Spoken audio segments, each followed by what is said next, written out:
Hi, good morning mga madam. Hi everyone. Now, mag-prepare na po ta og food para sa atong mga doggies. Okay, hello, good morning.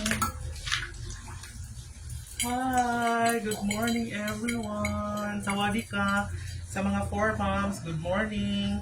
So karon ang atong i-prepare anatay vegetable.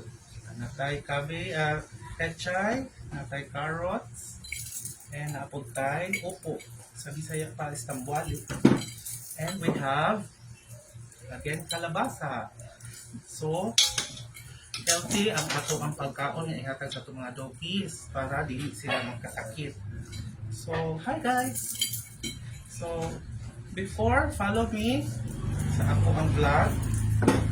And salamat sa mga suporta sponsor sa atong attire karon, madam. Okay, first atong hiwaon ang kalabasa.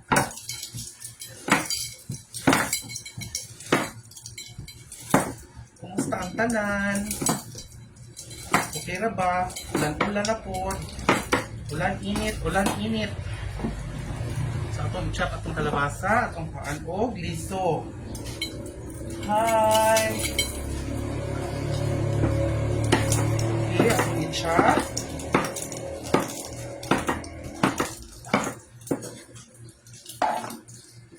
Then, hindi na siya panitan kay ang panit naman dito ang mga vitamins. Carrots,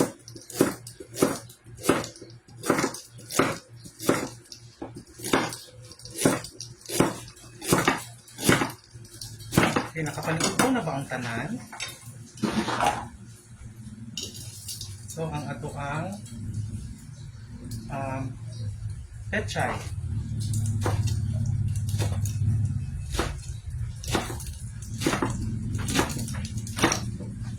Hi! Mga border na mga gwapo. So, mga to siya. So, kani, ito na ni siyang butangan ng tubig. Then, itong itakpan. Luto na lang ang atong mais. So, mali siya.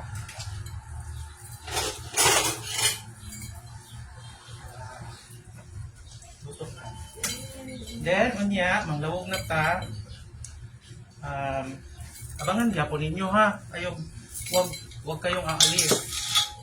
And thank you for watching. See you later guys. Bye.